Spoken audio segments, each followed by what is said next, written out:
Hello students, welcome to fundamental chemistry. आज हम लोग one of the favourite topic को समझेंगे जो आपके हर एग्जाम में पूछा जाता है, चाहे जेईई मेंस की बात कर ले, नीट की बात कर ले या फिर एडवांस की बात कर ले। ठीक है, ये तीनों एग्जाम में पूछा जाता है और one of the favourite topic है और हर साल पूछा जाता है। दैट इज कौन सा कंपाउंड एरोमेटिक है या एंटी एरोमेटिक है या नॉन एरोमेटिक है। इसको हम लोग समझेंगे एंड इस पर कई सारे प्रॉब्लम्स को सॉल्व करेंगे, वन बाय वन सभी को देखेंगे और हमारा कॉन्सेप्ट को रिवाइज करेंगे। पहली बात। दूसरी बात, इस पर हम ऑलरेडी 2 वीडियो बना के रखे हुए हैं जिसमें हम प्रॉपर पीवाईक्यू एनालिसिस करके दिखाए हैं। ये आपका जेईई मेंस पर है और नीट, इन दोनों में क्वेश्चंस किस तरह से पूछा गया है, कितने तरह से पूछा गया है, यानी टाइप्स ऑफ क्वेश्चन, उन सारे चीज को यहाँ हम डिस्कस किए हैं, तो आप इसको देख लीजिएगा। और दूसरा, जेईई एडवांस में भी ये क्वेश्चंस कैसे पूछता है इसको भी हम प्रॉपर एक्सप्लेन किए हुए हैं। तो ये दोनों वीडियो यहाँ हम आई बटन पे दे देंगे लिंक, आप देख लीजिएगा। तो चलिए आज के इस लेक्चर को स्टार्ट करते हैं और पहले बेसिक समझ लेते हैं कब हम एरोमेटिक, एंटी एरोमेटिक या नॉन एरोमेटिक कहेंगे, और फाइनली हम लोग एक एक करके क्वेश्चन सॉल्व करते हैं। देखिए, ये 3 कंडीशन होना चाहिए, मॉलिक्यूल का प्लैनरिटी होना चाहिए, साइक्लिक कंजुगेशन होना चाहिए और हकल्स रूल को ओबे करे। एक एक करके थोड़ा सा समझ लेते हैं ये क्या होता है। एग्जाम्पल के तौर पर हम लोग देखते हैं, कंजुगेशन से स्टार्ट करते हैं। याद कीजिए, जब हम लोग रेजोनेंस में पढ़ते थे इस तरह से, तो यहाँ पर हम लोग प्रॉपर कहते थे ये कंजुगेशन में है। क्यों? Alternate double single double bond होता था। ठीक है, या फिर अगर आप ये वाला स्ट्रक्चर भी याद करें इसमें, तो यहाँ पर हम लोग कहते थे कंजुगेशन टूट गया। यहाँ पर हो क्या रहा है, ये sp2 कार्बन है, ये भी sp2 कार्बन है, ये भी sp2 कार्बन है, ये भी sp2 कार्बन है, यानी सभी के पास p ऑर्बिटल होगा। तो इस तरह से आप p ऑर्बिटल दिखाते थे और इसके बीच में एक्चुअली बॉन्ड हो रहा है। और कंजुगेशन का मतलब क्या, ये बॉन्ड उठ के यहाँ आ रहा है तो ये बॉन्ड उठ के यहाँ आ रहा है, यानी आप इन दोनों के बीच में ओवरलैप करा रहे हैं। तो सीधा सा मतलब है, कंजुगेशन का मतलब हो गया हर कार्बन पर p ऑर्बिटल होना चाहिए। या फिर अगर हम दूसरे बात करें, आप ये एग्जांपल भी याद कीजिए, अगर एक कार्बोकटायन हम दे दें यहाँ पर, अभी भी क्या है, ये कंजुगेशन में है। क्यों? क्योंकि ये इसके साथ इसके तरह आप स्ट्रक्चर लिखते थे और पॉजिटिव यहाँ देते थे। या फिर आप माइनस भी ले लीजिए, उस केस में हम लोग एरो ऐसे दिखाते थे और कहते थे ये मॉलिक्यूल अभी भी कंजुगेशन में। तो ये 3 तरह कैसे है। लेकिन अगर इसकी बात करें तो यहाँ पर क्या कोई p ऑर्बिटल है या फिर कोई प्लस या माइनस रखा हुआ है? नहीं रखा हुआ है, तो यह कंजुगेशन में हुआ नहीं हुआ। तो कंजुगेशन का कॉन्सेप्ट आपका रिवाइज हो गया। लेकिन हमारे लिए इंपॉर्टेंट है साइक्लिक कंजुगेशन। कहने का मतलब, आप बेंजीन का एग्जांपल ही ले लीजिए, या फिर साइक्लोब्यूटाडाइन का ले लीजिए, या फिर इस तरह का एग्जांपल ले लीजिए, या फिर इस तरह का एग्जांपल ले लीजिए। सभी में क्या है, देखिए, alternate double single double single double single, तो इस तरह से कंजुगेशन हो गया। अगेन डबल सिंगल, इस तरह से कंजुगेशन हो गया। Double single positive single, double single positive single, या फिर double single minus single, double single minus. एक कंजुगेशन ये हो गया। समझ में आ गया ना कंजुगेशन? उसमें भी हमारे लिए इंपॉर्टेंट है वो साइक्लिक होना चाहिए। दूसरा चीज प्लानर। प्लानर से क्या होता है, आप बस यही याद रखिए, जब कभी भी हमें रिंग में प्लानरिटी चेक करना है तो देखिए रिंग का साइज क्या है। अगर रिंग का साइज 3 to 7 है तो उसको आप कहेंगे प्लानर है। 8 हो गया तो वो डिपेंड करेगा, प्लानर हो भी सकता है नहीं भी हो सकता है। लेकिन जैसे ही 9 और 10 आ जाएगा तब वो प्लानरिटी लूज कर देता है, क्योंकि मॉलिक्यूल फ्लेक्सिबल होता है। उसको हम लोग एग्जांपल से समझते हैं। ये रिंग का साइज क्या है, 3 है तो ये प्लानर हो गया। ये 4 है, हाँ, तो ये भी प्लानर हो गया। ये रिंग का साइज क्या 7 है, ये भी प्लानर हो गया। रिंग का साइज क्या 4 है तो प्लानर हो गया। तो प्लानरिटी समझ गए। चेक कीजिए रिंग का साइज क्या है, 3 to 7 है कि नहीं। साइक्लिक कंजुगेशन भी आप समझ गए 3 तरीके से, या तो अल्टरनेट डबल सिंगल हो, या फिर अल्टरनेट डबल सिंगल पॉजिटिव हो, या अल्टरनेट डबल सिंगल निगेटिव हो। समझ में आ रहा है? और चौथा मतलब तीसरा जो है हकल्स रूल्स। हकल्स रूल ये कहता है, एक बार हम सभी को इरेज कर देते हैं। हकल्स रूल कहता है अगर 4n+2 पाई इलेक्ट्रॉन है, जैसे आप बेंजीन को याद कीजिए, ठीक है, तो बेंजीन में कितना बॉन्ड है, 3 पाई बॉन्ड है, तो इलेक्ट्रॉन कितना हो गया, 6 पाई इलेक्ट्रॉन हो गया। 3 पाई बॉन्ड्स है तो 4n+2 पाई इलेक्ट्रॉन होता है, जहाँ n का वैल्यू इंटीजर होता है, आइदर 0, 1, 2, तो ऐसे केस को कहेंगे हम एरोमेटिक है। लेकिन अगर इसको ओबे नहीं कर रहा है तब एंटी एरोमेटिक होता है। जैसे बेंजीन को देखिए, तो 4n+2 बराबर कितना हो गया, 6, तो 2 से 4 गया तो 4n बराबर 4, तो n का वैल्यू आ गया 1। तो हम कह सकते हैं कि ये हकल्स रूल को ओबे कर रहा है बेंजीन। लेकिन वही अगर हम साइक्लोब्यूटाडाइन की बात करें तो अभी फिर से देखिए 4n+2 बराबर कितना है, 4 इलेक्ट्रॉन, 2 और 2 4, तो 4n बराबर 2, तो n का वैल्यू हो गया हाफ। क्या ये इंटीजर रहा? नहीं रहा। तो ऐसे केस को कहेंगे हम हकल्स रूल ओबे नहीं करा, तो हो गया एंटी एरोमेटिक। लेकिन ओवरऑल अगर आपको कहना होगा एरोमेटिक है या एंटी एरोमेटिक है या नॉन एरोमेटिक है, तो आपको करना क्या है, अगर प्लेनरिटी फॉलो कर रहा है, साइक्लिक कंजुगेशन भी है और हकल्स रूल भी है, जैसे बेंजीन प्लेनरिटी कैसे है, 6 साइज है रिंग का, साइक्लिक कंजुगेशन भी और हकल्स रूल भी ओबे कर रहा, तो ये क्या हो गया, एरोमेटिक। साइक्लोब्यूटाडाइन का देखिए प्लेनरिटी है, हाँ क्योंकि रिंग का साइज 4 है, साइक्लिक कंजुगेशन है, हाँ है क्योंकि डबल सिंगल है, और क्या हकल्स रूल को ओबे कर रहा, नहीं, तो ये कहलाया एंटी एरोमेटिक। तो नॉन एरोमेटिक किसे कहेंगे, अगर फिर से देखिए अब बेंजीन के जगह हम साइक्लोहेक्साडाइन ले लेते हैं, क्या प्लेनरिटी है, हाँ है क्योंकि 6 आपके पास रिंग का साइज है। कंजुगेशन है क्या, नहीं, क्योंकि अल्टरनेट डबल सिंगल तो नहीं रहा, डबल सिंगल फिर सिंगल हो गया, तो कंजुगेशन रहा नहीं, टूट गया। ना इधर यहाँ पॉजिटिव है या निगेटिव है, जो हम कह सकते हैं डबल सिंगल पॉजिटिव, ठीक है, तो कंजुगेशन ही टूट गया। यानी सीधी सी बात है, नॉन एरोमेटिक में क्या है, सीधा सीधी चेक कीजिए क्या कंजुगेशन फुलफिल हो रहा है। अगर कंजुगेशन पूरा जा रहा है तब हम बाकी दो फैक्टर को देखेंगे, अगर कंजुगेशन ही नहीं हो पा रहा तब हम कहेंगे वो मॉलिक्यूल नॉन एरोमेटिक है। रिवाइज हो गया। अब चलिए एक एक करके सभी को हम लोग सॉल्व करते हैं। तो हम फिर से यहाँ लिख देते हैं क्या है, हमें प्लेनरिटी चेक करना है, साइक्लिक कंजुगेशन है, और तीसरा क्या बोले थे, हकल्स रूल। तो प्लेनरिटी में हमें देखना है 3 से 7, तो देखिए यहाँ लिखे प्लेनरिटी प्लेनरिटी प्लेनरिटी, क्या प्लेनरिटी है, रिंग का साइज 3 है तो प्लेनरिटी है।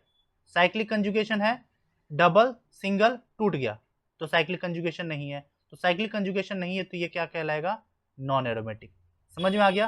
तो जब साइक्लिक कंजुगेशन ही नहीं रहा तो हमको तीसरा हकल रूल चेक करने की कोई जरूरत पड़ी नहीं पड़ी।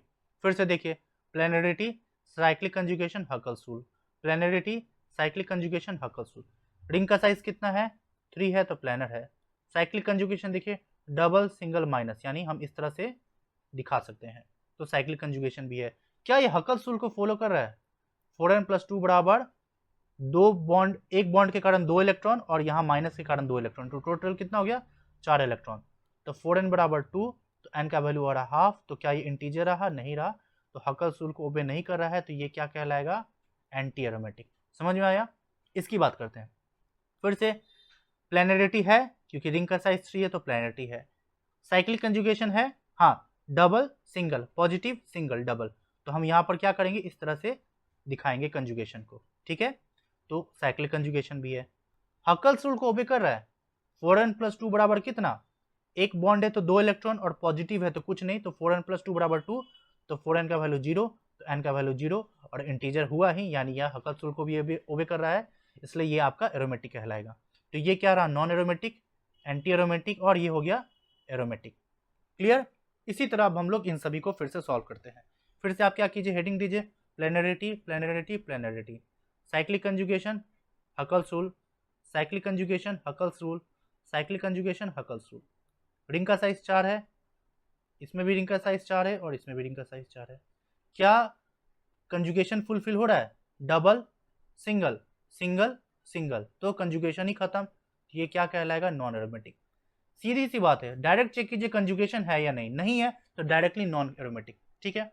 यहां पर देखिए अभी भी क्या है, डबल सिंगल, लेकिन यहां कुछ रहा नहीं रहा, तो अभी भी ये क्या हुआ, कंजुगेशन रहा नहीं रहा, तो अभी भी हम क्या कहेंगे, नॉन एरोमेटिक। फिर से डबल सिंगल माइनस सिंगल, कुछ बचा नहीं बचा, तो अभी भी ये क्या है, साइक्लिक कंजुगेशन टूट गया, तो अभी भी ये क्या रहा, नॉन एरोमेटिक।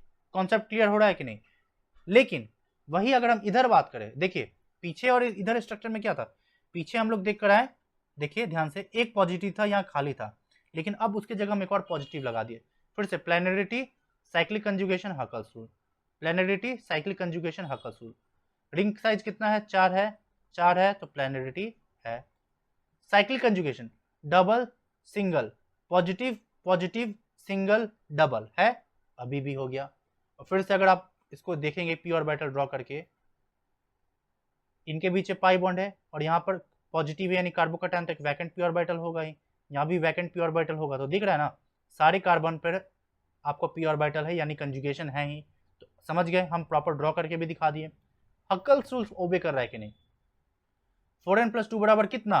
एक ही बॉन्ड है और पॉजिटिव के कारण तो 0 इलेक्ट्रॉन हुआ, तो 4n+2 बराबर 2, तो 2 से 2 गया तो 4n का वैल्यू 0, तो n का वैल्यू 0, तो हकल्स रूल भी ओबे कर रहा है। ये हो गया आपका एरोमेटिक। क्लियर? अब इसकी बात करें फिर से, जिस तरह से यहाँ पॉजिटिव था उसी तरह निगेटिव है, अभी भी इस तरह से ये घूमेगा, तो ये साइक्लिक कंजुगेशन है, हाँ है, लेकिन हकल्स रूल को ओबे कर रहा है। 4n+2 बराबर कितना है आपका? 2, 2 4, 2 6, 6 इलेक्ट्रॉन, तो 4n+2 बराबर 4, तो n का वैल्यू 1, तो क्या इंटीजर आया? हाँ आया, तो ये एरोमेटिक कहलाएगा? हाँ कहलाएगा, क्योंकि हकल्स रूल को ओबे कर रहा है। समझ में आ रहा है ना हम कैसे कर रहे हैं? अगला प्रॉब्लम, इसको देखिए, फिर से वही चीज है, alternate double single, double single, positive single, तो साइक्लिक कंजुगेशन है, रिंग का साइज कितना है? 5 है, तो प्लैनरिटी है, हकल्स रूल को ओबे करेगा क्या? 4n+2 बराबर 4, तो n का वैल्यू यहाँ से क्या आ जाएगा? 4n बराबर 2, तो n का वैल्यू हाफ, हकल्स रूल को ओबे किया नहीं, तो एरोमेटिक हुआ नहीं, रादर ये एंटी एरोमेटिक हो गया। उसी का उल्टा, अभी भी ये प्लैनर होगा क्योंकि सेम मॉलिक्यूल है, रिंग साइज 5 है, साइक्लिक कंजुगेशन अभी भी है क्योंकि अब यहाँ प्लस की जगह माइनस हो गया, लेकिन क्या ये अब ये हकल्स रूल को ओबे करेगा? 4n+2 बराबर 6, क्योंकि ये माइनस के कारण 2 इलेक्ट्रॉन हो गया, तो 4n का वैल्यू 4, तो n का वैल्यू 1, तो हाँ ये एरोमेटिक होगा और ये आपका एंटी एरोमेटिक होगा।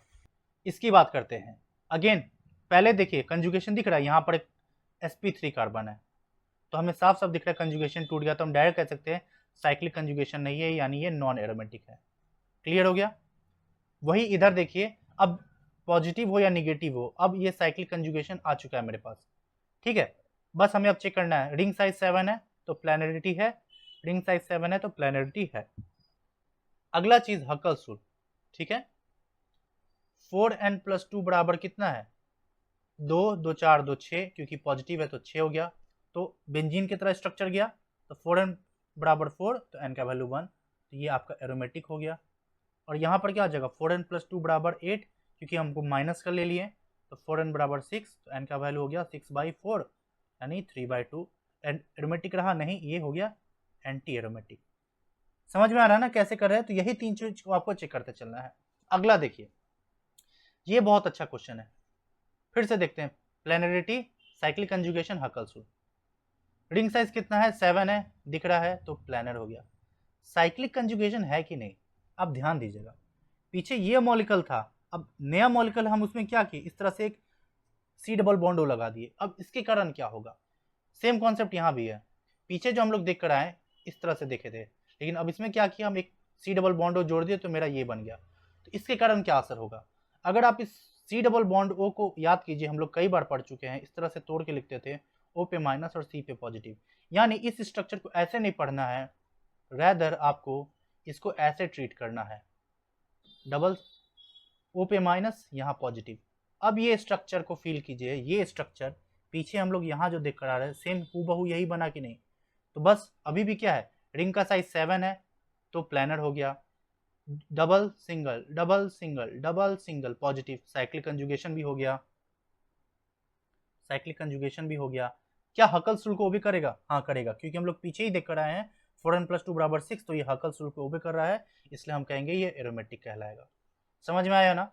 उसी तरह आप इधर आइए, सिमिलरली यहाँ पर भी हम लोग क्या करेंगे, माइन इस तरह से, अगेन ये स्ट्रक्चर कुछ यही वाला हो गया जो हम लोग पीछे देख के आ रहे हैं, और ये एरोमेटिक था, हाँ, तो अभी भी ये क्या कहलाएगा, एरोमेटिक कहलाएगा।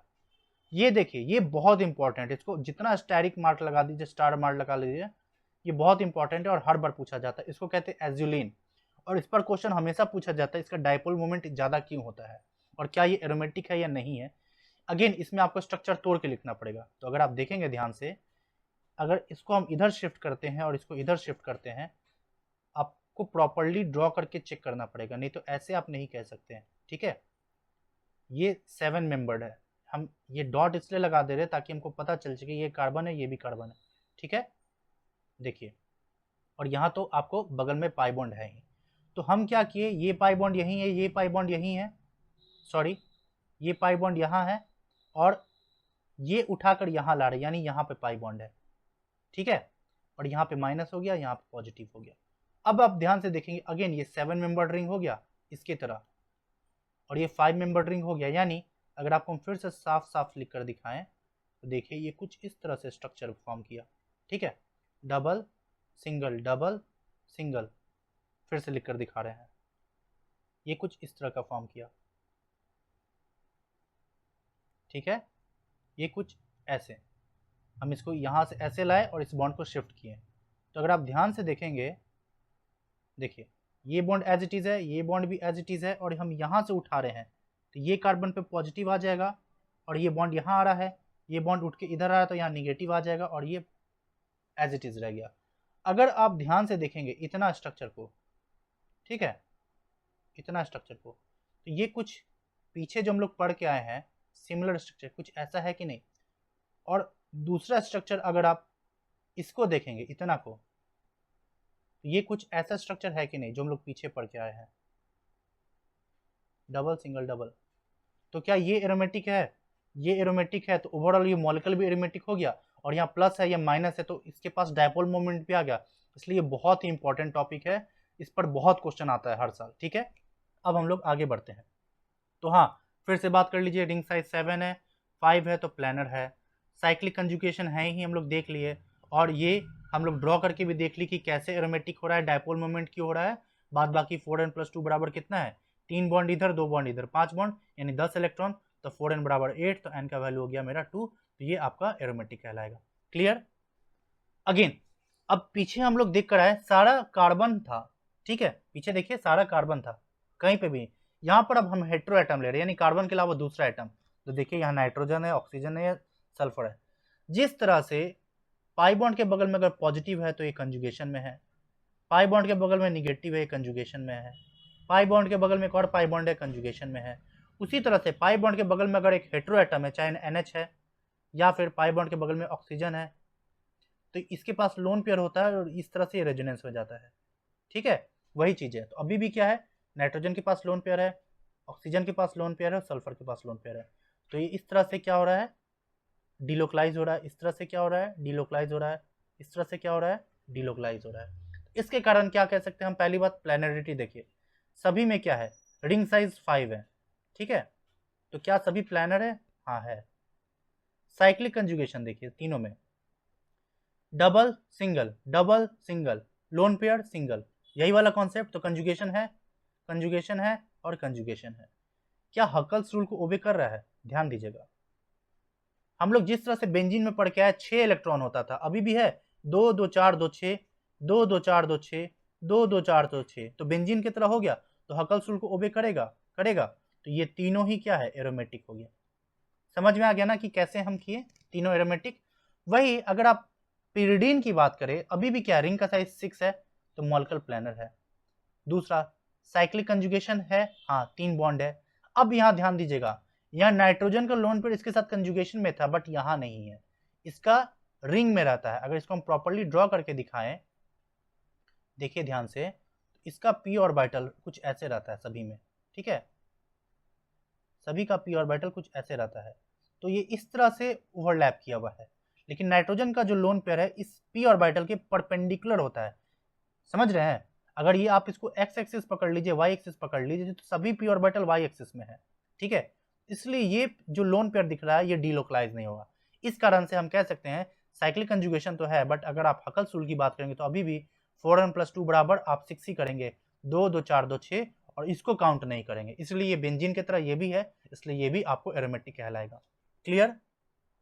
फाइनली ये दो प्रॉब्लम की बात करते हैं। अब देखिए फिर से, planarity cyclic conjugation Huckel's rule, planarity cyclic conjugation Huckel's rule कितना है, 8 है, तो क्या है, प्लेनर अब डिपेंड करेगा। याद कीजिए पीछे बोल क्या है ना, साइक्लिक कंजुगेशन है, हाँ है, अल्टरनेट डबल सिंगल है। 4n+2 बराबर कितना है, सॉरी 4n+2 बराबर कितना है, 8, तो 4n का वैल्यू हो गया 6, तो n का वैल्यू हो गया 6/4। एंटी एरोमेटिक होना चाहिए, लेकिन होता क्या है, ये स्ट्रक्चर अपना प्लेनरिटी लूज कर देता है और ये कुछ इस तरह का कंपाउंड बन जाता है, टब लाइक स्ट्रक्चर। और ये बहुत बार पूछा जाने वाला क्वेश्चन है। तो आप साफ साफ दिख रहे हैं यहाँ प्लेनरिटी लूज कर गया, ठीक है, और जब प्लेनरिटी ही लूज कर गया इस कारण ये नॉन एरोमेटिक हो जाता था। या तो कंजुगेशन खत्म हो जाए या प्लैनरिटी लूज कर जाए, कोई भी एक चीज खत्म हो गया वो सीधे नॉन एरोमेटिक है। तो इसलिए बेस्ट एग्जांपल है याद रखने का, ये नॉन एरोमेटिक होता है, एंटी नहीं होता है। ठीक है, क्या होता है? Non aromatic. एंड फाइनली हम लोग इसकी बात करते, इसको भी उसी तरह से हम लोग क्या करेंगे, टॉटोमराइज करके देखेंगे। यहाँ भी एज इट इज छोड़ दीजिए, इसको इनॉल बनाएंगे तो यहाँ पर OH, और फिर से इसको अगर आप तोड़ के लिखेंगे माइनस पॉजिटिव, तोड़ के लिखेंगे माइनस पॉजिटिव। ओवरऑल अगर आप स्ट्रक्चर को ध्यान से देखेंगे तो ये स्ट्रक्चर कुछ ऐसा निकल कर आया है जो हम लोग स्टार्टिंग में देखे थे। याद कीजिए, स्टार्टिंग में ये वाला स्ट्रक्चर सिमिलर है, इसलिए ये कंपाउंड भी हमारा क्या कहलाएगा? एरोमेटिक इन नेचर कहलाएगा। तो टोटल 22 एग्जाम्पल्स को हम लोग सॉल्व किए। सो आई होप आपको ये वीडियो पसंद आया होगा, जिससे आपका एरोमेटिक, एंटी एरोमेटिक और नॉन एरोमेटिक क्लियर हो गया होगा। और once again I will repeat, अगर आपको ये दोनों वीडियो देखना है देख लीजिएगा, बहुत ज़्यादा आपको हेल्प मिलेगा। सो स्टूडेंट्स, अगर आपको ये वीडियो पसंद आया है तो प्लीज़ लाइक, शेयर और सब्सक्राइब जरूर कीजिएगा। मिलते हैं अगले वीडियो में। So thank you guys and good luck.